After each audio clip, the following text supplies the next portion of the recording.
நம்ம கோவை மக்களின் நெடுநாள் கனவான கோவை மெட்ரோ திட்டம் என்ன ஆச்சு? கோவை மக்களின் பயணத்தையே எளிதாக்க வேண்டிய ஒரு அற்புதமான திட்டத்தின் தற்போதைய நிலை என்ன? என்றைக்கு தான் இந்த மெட்ரோ ரயில் கோவை நகரத்தின் மீது ஓட ஆரம்பிக்கும்? இந்த கேள்விகளுக்கான விடையைத்தான் இந்த வீடியோவில் நம்ம பார்க்க போகிறோம். தமிழ்நாட்டின் இரண்டாவது பெரிய நகரமான நம்ம கோவைக்கு இந்த திட்டம் 2010 அறிவிக்கப்பட்டது. 15 ஆண்டுகளாகியும் இந்த திட்டம் பார்த்தீங்கன்னா ஒரு வேகம் எடுக்கலை. இது பார்த்தீங்கன்னா கோவை ரயில் நிலையம், உக்கடம், காந்திபுரம் பேருந்து நிலையம், விமான நிலையம் போன்ற முக்கிய இடங்களை இணைக்க போகிற ஒரு மாஸ் ரேபிட் டிரான்ஸ்போர்ட் சிஸ்டமாக இருக்குது. இதனுடைய ஸ்டேஜ் 1 பார்த்தீங்கன்னா 34.8 கிலோமீட்டரில் 2 காரிடார்களாக வர வேண்டியது. அந்த 2 காரிடார்லையும் பார்த்தீங்கன்னா 32 ரயில்வே ஸ்டேஷன் வந்திருக்கும். நீங்களே இமேஜின் பண்ணிக்கலாம் இந்த மெட்ரோ ரயிலால் எத்தனை ஊர்கள் பயன்பட்டிருக்கும். அப்போதைய பட்ஜெட் பார்த்தீங்கன்னா 10,740 கோடி ரூபாய். ஆனால் இந்த ஒரு முக்கியமான திட்டம் இன்னும் தொடங்கலை. 2010 அப்படியே இந்த திட்டம் கிடப்பில் இருந்தது. 2017 அப்போதைய முதல்வர் திரு எடப்பாடி பழனிசாமி அவர்கள் மீண்டும் இந்த திட்டத்தை கையில் எடுத்தார். இந்த திட்டத்தை சென்னை மெட்ரோ ரயில் லிமிடெட் பொறுப்பேற்றுக்குச்சு.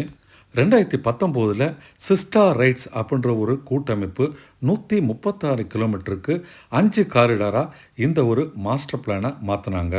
அதற்கான டிபிஆர் சொன்னப்படும் டீட்டெயில்டு ப்ராஜெக்ட் ரிப்போர்ட்டையும் 2023 இப்போ இருக்கிற தமிழ்நாடு அரசுக்கு அந்த கூட்டமைப்பு தந்தாங்க.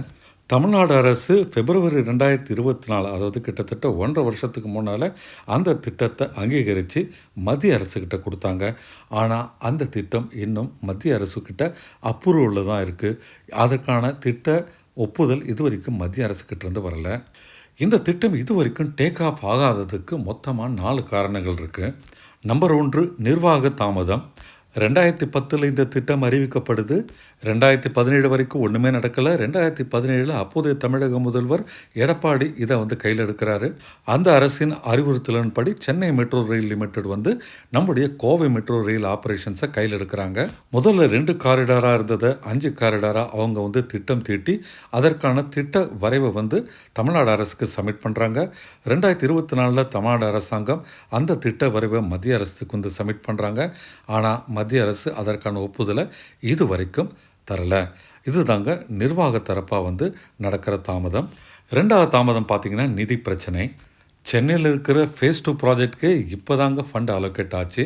அதனால் மத்திய அரசு இன்னும் இந்த திட்டத்தை அப்ரூவ் பண்ணாதனால அதற்கான நிதி இது வரைக்கும் ஒதுக்கப்படலை. தமிழ்நாடு அரசும் அந்த நிதி ஒதுக்காதனால நிதி எதுவும் தராமல் இருக்கிறாங்க. 3வது பிரச்சனை பார்த்திங்கன்னா நிலம் கையகப்படுத்தல். கோவை மெட்ரோ 5 காரிடாராக பிளான் பண்ணுறதுனால மொத்தம் 10 ஹெக்டேர் அளவுக்கு நிலம் தேவைப்படுது. இதை தவிர இன்னும் 15 ஹெக்டேர் நிலம் நீலாம்பூரில் இந்த கோவை மெட்ரோ ரயிலுக்கான டெப்போக்கும் தேவைப்படுது. மொத்தமாக 25-26 ஹெக்டேர் அளவுக்கு நிலம் கையகப்படுத்தணும்னா இன்னும் 2 வருஷம் அதற்காக நேரம் ஆகும்னு சொல்கிறாங்க. நம்ம கோவை மெட்ரோ ரயில் தாமதத்துக்கு 4வது பெரும் காரணம் என்னென்னா உள்கட்டமைப்பு மோதல்கள். அதாவது நம்ம உள்ளூரில் நடக்கிற பிரச்சனைகள். அவினாசி ரோடு, சத்தியமங்கலம் ரோட்டில் இருக்கிற பறக்கும் பாலங்களோட மெட்ரோ பாதைகளும் மோதுது. ஸோ இதற்கான மாற்றுப்பாதை எப்படி அமைக்கிறது, இல்லை அந்த இடத்துல அண்டர் கிரவுண்டில் போடணுமா அப்படின்றத பற்றி தான் இன்னும் திட்டம் ஃபைனலைஸ் பண்ணாமல் இருக்கிறாங்க. இதுவும் கூட ஒரு தாமதத்துக்கு காரணம். ஸோ இப்போதைய நிலைமை என்ன? நம்ம டிஸ்கஸ் பண்ண இந்த 4 பிரச்சனைகளுமே தீர்க்கப்பட்டால் 2026 தொடக்கத்தில் கட்டுமானம் ஆரம்பிக்கும். 2030 மெட்ரோ ஓட ஆரம்பிக்கும்ட்டு திட்டம் போட்டிருக்கிறாங்க.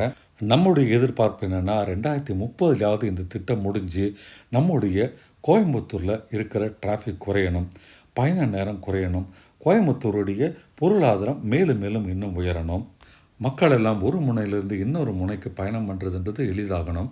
2030 இந்த வேலையெல்லாம் முடிஞ்சு நம்முடைய கோயம்புத்தூரில் மெட்ரோ ரயில் பறக்க ஆரம்பிக்கிட்டு தாராளமாக நம்ம நம்பலாம். இந்த வீடியோ இத்துடன் முடிச்சுக்கிறேன். உங்களை அடுத்த வீடியோவில் பார்க்கிறேன் நண்பர்களே. நன்றி, வணக்கம்.